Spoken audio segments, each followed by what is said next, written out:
Hola! Welcome back to my channel, Clear Vision. Today we're diving into a really profound topic that many of us have pondered at some point in our lives, which is existentialism or existential anxiety, which is the focus here. And this type of anxiety arises from confronting some of the big questions of existence. Why are we here? What's the meaning of life? How do we find purpose in a seemingly chaotic world? So have you ever found yourself lying awake at night, questioning the meaning of your life, or feeling a profound sense of unease about your existence? As in, like, what's it all about? What am I doing this for? Where's the end to this? What's the purpose? If so, you're highly likely to be not alone. These feelings are at the heart of what we call existential anxiety. What is existential anxiety? How do we define it? Well, it's different from general anxiety. General anxieties often relate to specific fears or stressors, whereas existential anxiety stems from a deeper, more abstract concerns.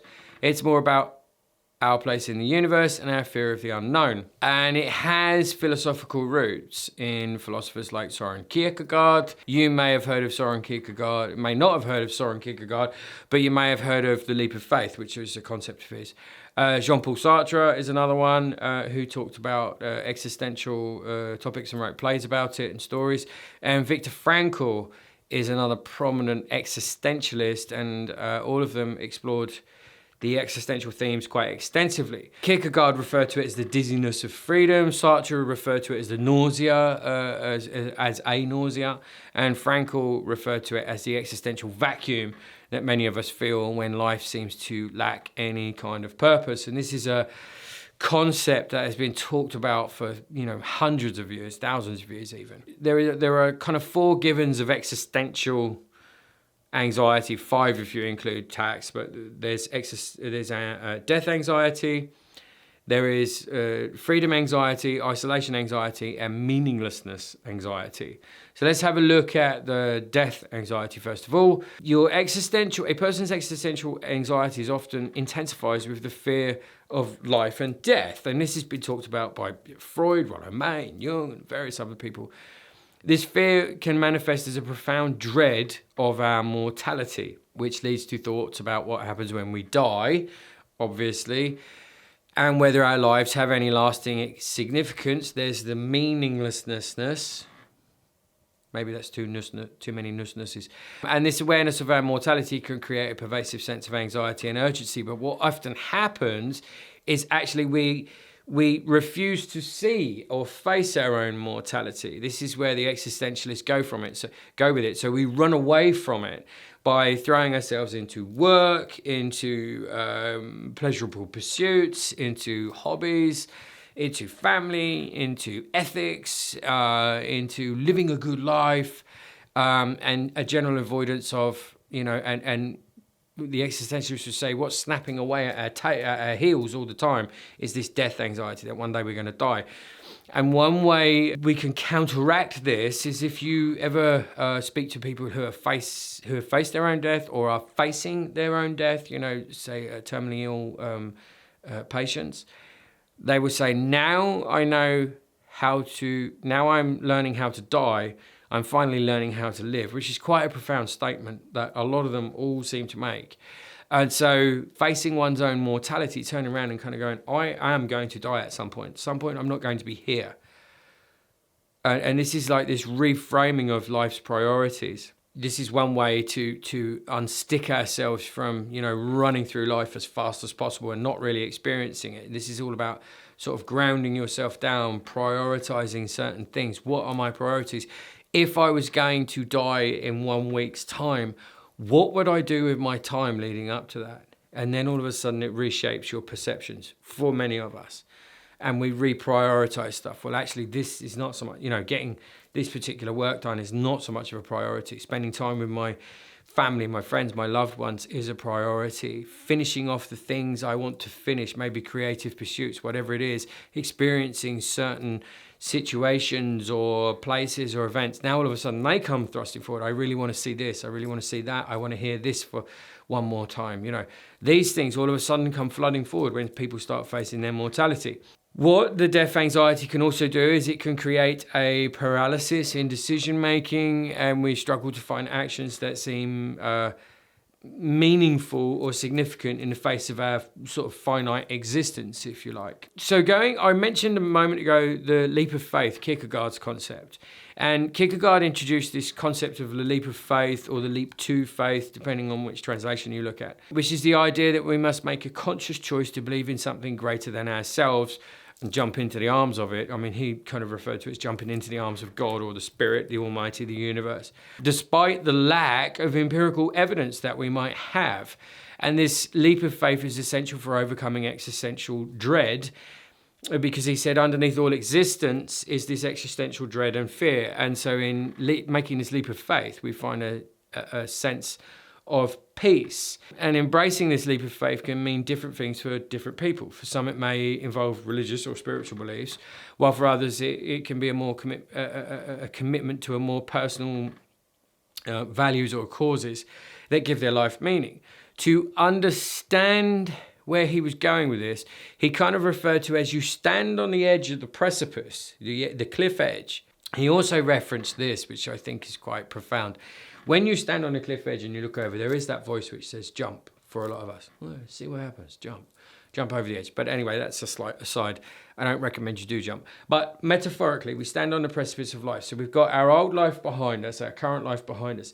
And we turn around to face that and we go, that brings me anxiety and dread as well. I don't want that anymore. But to move myself forward, I have to jump into the unknown. I have to jump into the void, into the darkness. And I might crash out on the rocks. And so Kierkegaard was kind of saying, but true integration of mind, body, and spirit is that kind of like jumping into the void, jumping into the darkness, jumping into the unknown, and it can mean things like, starting that business, pursuing that creative pursuit, starting that hobby, engaging in having a family, embracing a relationship with someone, giving over your trust, giving over your faith and your trust that you will survive it, you will fly from it, you will grow from it. And that's what he was talking about. And I'm not sure if it was him or Rollo May, but they were kind of talking about, anxiety will come knocking on the front door. The existential anxiety will come knocking on the front door and you daren't open it. So you run towards the back door, but anxiety is already waiting for you at the back door as well. That's your old life. You want change. You want to move forward, but you have to jump into the unknown. So you have to embrace it. Either way, you can either go backwards and suffer more dread and misery, if you like, because that's what you don't want anymore, or you can jump into the unknown. You can leave that relationship. And that's actually what Kierkegaard did. He left a relationship to fulfill his authentic, what he termed as his authentic calling in life, his meaning. He wanted to write his books. He wanted to become a philosopher. He wanted to challenge societal and cultural norms and things like that. So he realized that there was nothing wrong with this relationship, but it was going to hold him back from where he felt his calling in life was going and where he wanted to make this leap of faith. So he did make that was part of his leap of faith. And then he put his words to paper and put them out there for the world to read and for the world to criticize.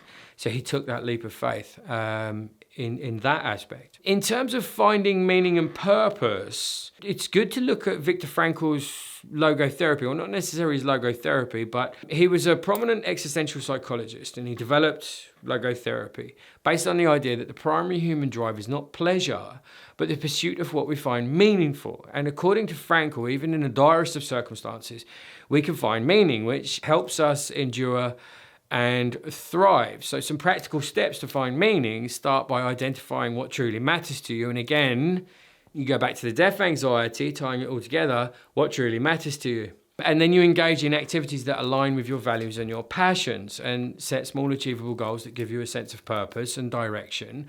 Reflect on your experiences and consider how they contribute to your overall narrative. Now, that sounds really great, and a lot of people kick against it. And a lot of us search for superficial meaning, so I want to be famous, I want to be this. I'm not saying being famous is superficial, but, this kind of like, I want my name in lights because then it gives me meaning. And for a lot of people, if they achieve that, it doesn't really satisfy. But to understand Frankl. Frankl was an Auschwitz survivor, and he lost his wife and his daughter in Auschwitz. And if you read his book, Man's Search for Meaning, it's quite profound. And it doesn't just go on about his time in Auschwitz, but it's his reflection on the human condition and how people operate. And it's also involves his logotherapy and his kind of philosophy and his psychotherapy that he developed over time. Now, one thing that which really stood out more for me in the book, but I think for a lot of people as well, is at some point he had the opportunity to escape Auschwitz, and he was working there, digging ditches and things like that. But he was also working there as a physician, and he was looking after terminally ill patients and easing their passing as best as he could. And he had this opportunity to escape with some others, and he didn't take it. It didn't feel right. Just as he was about to go through the fence, it didn't feel right. It didn't align, and I'm going to talk about this in a minute, with his authentic self. And he went back. He said, I have responsibilities. And everybody was like, what are you doing? You're a dead man if you go back. You know, you're in a concentration camp. We now have the chance to escape. You're a dead man. He's like, no matter how long I live outside of that fence, I'm not going to be able to live with myself because I let these people suffer. I left my meaning behind. I betrayed my own meaning that I gave to myself in my life. And he also talked about how surviving day to day in Auschwitz was about narrowing down the focus. What's my meaning? My meaning is to dig this ditch. I can change, okay, I've got no shoes on, it's cold, it's snow, there's guns pointed at me, I'm tired, I'm hungry, I'm starving, I'm thin, I can think along those lines. Or I could just go, my meaning is to get through to soup time, and if you could call it soup.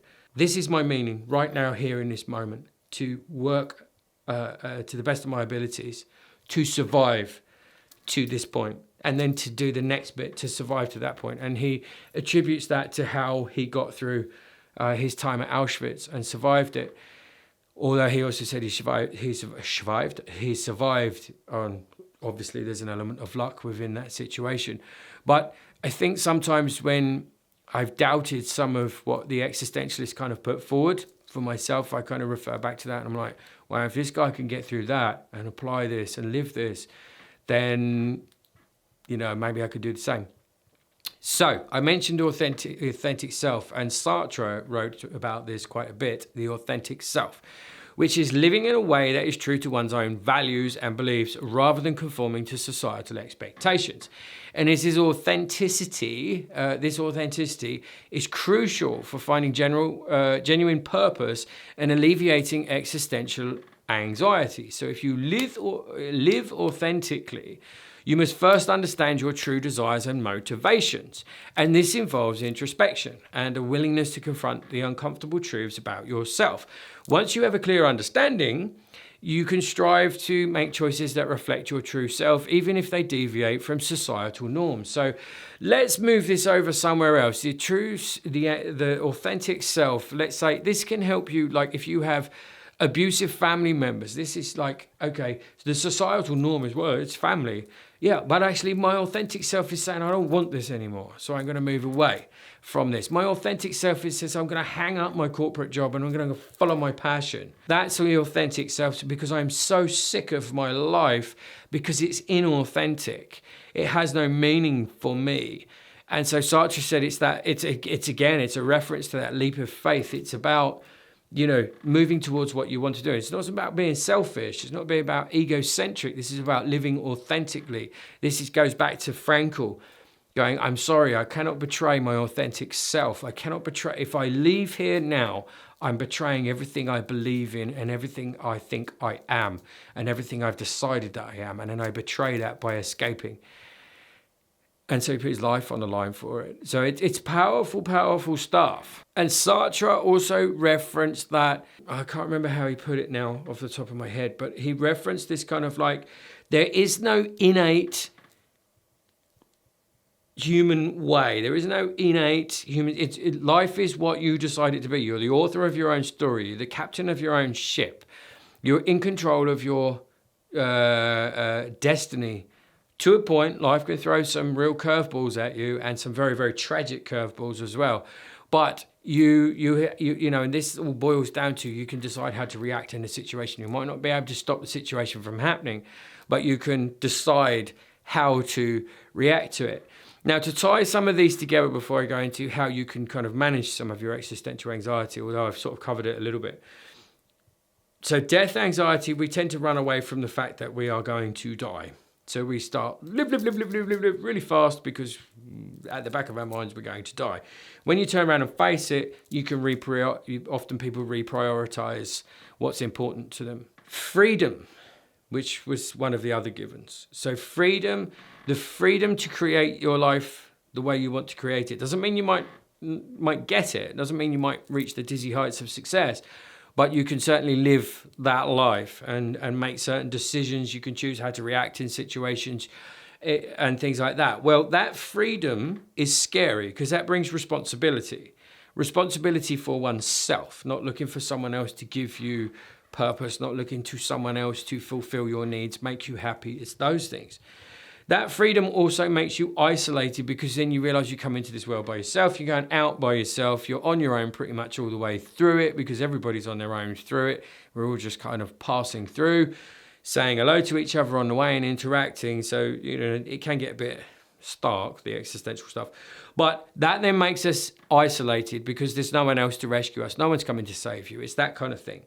So the fact that we do have the choice to take responsibility for ourselves brings isolation. And then the meaninglessness, having meaning ties in with all of these. If you can find a meaning, if you can find your purpose in life, and that might change and that might evolve, but if you can find it, it's going to alleviate some of your existential anxiety and dread, which can sometimes be very, very difficult because it might include changing career, maybe changing relationships, things like that, really turning your life upside down, really making that leap of faith, jumping into the void and kind of going, I'm just going to have faith that this is going to work.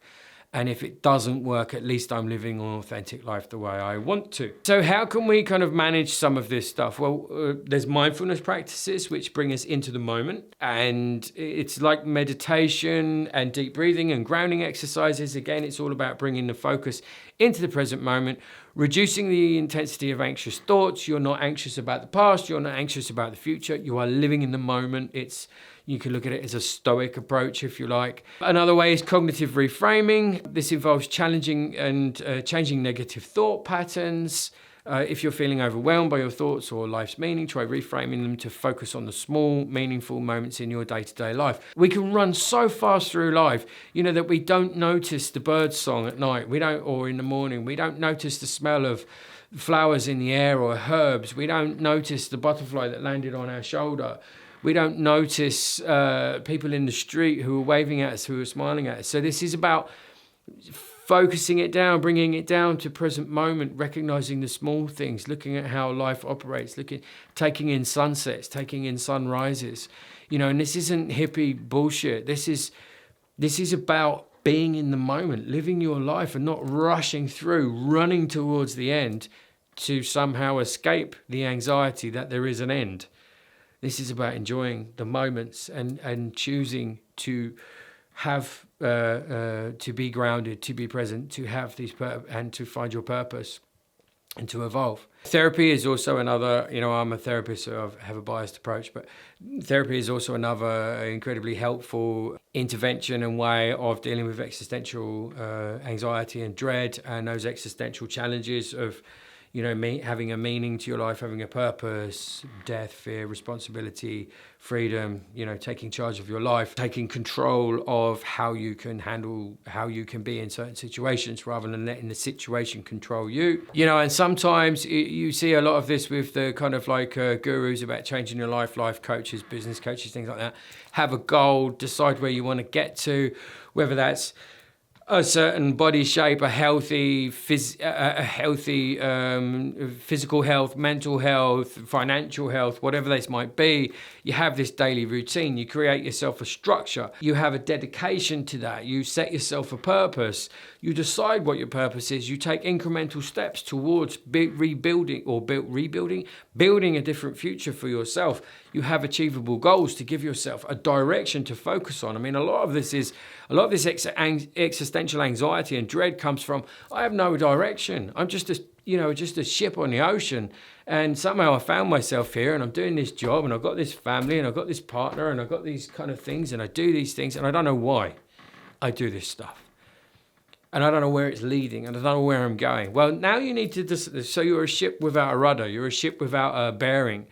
If you are leaving a port, you need to know where you're heading in order to get there, or whatever journey, a car journey, a train journey. You need to know where you're going and why you're going there, what it's going to bring you, to create this purpose, to then create direction, to then create these kind of goals along the way, to then enjoy the journey. Alleviates a lot of this existential dread and despair and anxiety. Another way of doing it is connecting with others and building meaningful relationships and engaging in perhaps community activities. These will combat feelings of isolation. Connecting with others can remind you that you're not alone in your kind of existential struggles, if you like. Engaging in meaningful activities, again, can give you a sense of purpose because you're doing something outside of yourself. I mean, a lot of this, sometimes when people are suffering really heavily with loss and bereavement, it can become quite self-obsessive. You can spiral down into this kind of like, whoa, it's, I'm just stuck and it's all about me and it's all about my loss and my grief. And actually sometimes one of the best ways, or if something's happened to you where you've had maybe an accident or an illness which has left you incapacitated, sometimes doing something for others, working towards something which is larger than you, is liberating, is freeing, and gives you purpose and brings you joy and brings you alleviates you from your own misery and from your own anxiety. So again, it's engaging in activities that align with your values and your passions, whether it's volunteering or pursuing hobbies or learning new skills or teaching people is another one, coaching, teaching. All of these things can bring fulfillment, can give you a purpose. I'm here to mentor. I'm here to motivate. I'm here to pass on my knowledge, my wisdom, my experience. And, even if one person finds it useful and helpful and it gets them unstuck, then I've kind of fulfilled what I'm doing. It's doing something. So it can really help you find a sense of purpose and fulfillment. What's quite interesting is, if you're onto the philosophical side of things, Kierkegaard was kind of all about this existential dread and this despair, and you have to move through the levels of life from the aesthetic to the ethical to the faithful to the leap of faith. If you live an aesthetic lifestyle, then you're all about the kind of like hedonistic. It's all about pleasure, and you're running away from your anxiety and your own mortality and your own values and your own authentic self and responsibility, and you're not free because eventually. I really like it. Jordan Peterson says it a lot. You have to pay the piper at some point, whatever you do in life. And so Kierkegaard was kind of like, and then if you're in the ethical stages of life, then you're trying to be a good citizen. If you're not a good citizen and you're not giving something back, then that brings its own anxiety. And then you make this leap of faith and you live your life and you kind of offer yourself to the arms of God, to the universe, to whatever it is. It's an amalgamation of mind, body and spirit. And in countenance to that, David Hume, who didn't really, I'm not sure he addressed existential anxiety as such. I think he was after that. So he was an Enlightenment philosopher. He kind of got to this conclusion at the end of all his, his treatise of whatever and all of his research and studying and exploring life. He kind of went, you know what, actually I enjoy good wine, good conversation, good laughter, a good game of backgammon, he was like, and I also came to realize, he said in one of his closing statements in his book, that reason cannot motivate you, passion motivates you. Your motivation is part of your passion. So if you have a passion for something, that will motivate you. You cannot reason yourself into movement, into motivation. It doesn't work. So this is why some people kind of like get to this point in life where it's like, so if you look at societal norms, and this is my closing thoughts on this, if you look at reason, so it's reason dictates that I should get a job and get some money, and I'm not anti-establishment or anything, well, maybe a bit, but, reason dictates I should do this, and I should have a family, and I should, etc., etc., etc. But there's no passion in it for some people. So now you find, I'm doing this job and I don't like it, it doesn't excite me, it's just logic dictates I should stay. And often people then this then they descend into misery and anxiety and depression and things like that. And actually, it's our passions that drive us forward. It's our passions that motivate us. It's our passions that get us up in the morning. And that can be developed into a purpose for life, having a meaning. And sometimes it's a case of reframing. It's like if you're a parent, reframe it. And if you're finding yourself bogged down with parenting, it's like, well, hang on. Take a Viktor Frankl kind of approach. What's my purpose? Well, my purpose is to I had these children, I have a family. Maybe I should try and be the best parent I can be. Maybe I should strive to give them a great childhood and a good start. Maybe I should strive to give them good memories and also myself, and have a great connection with my children and enjoy my role as a parent, because it doesn't last forever. I mean, this is an example, of reframing stuff to stop yourself getting bogged down with it, because reason alone will not move you. It will not motivate you. Passion motivates you, but you can also create your passion. You can decide what that is, which goes back to Sartre with this kind of, you're the author of your own story. You have that much power. So you can really change your mindset to what you want. Now, this is my passion. I'm at a stage in life where I can start working towards this, or I can change this, or whatever it may be, break free of certain societal norms, what were expectations of me, how I've been for a long time, and I don't want to be anymore because it doesn't bring me anything. That's why people suddenly leave, high salaried, corporate jobs. Like, I've had enough. I can't do this anymore. I'm sick and tired of being me. Now I'm gonna go and do whatever. That's why some people do stuff like that. And for a lot of us, we stand and go, that's crazy. Why did they do that? Because they got what I want. And then I was like, well, I didn't want it. Or I thought I wanted it, and then when I got it, then I realized I was miserable. And actually, this makes me happy. I hope that helps you. I hope that gives you some insights into maybe what's going on for you, and maybe some ideas and maybe some motivation in terms of how you may want to reframe your life, redirect it, and build a different future for yourself, because you do have that power. Until I see you next time, please take very good care of yourselves. Adios.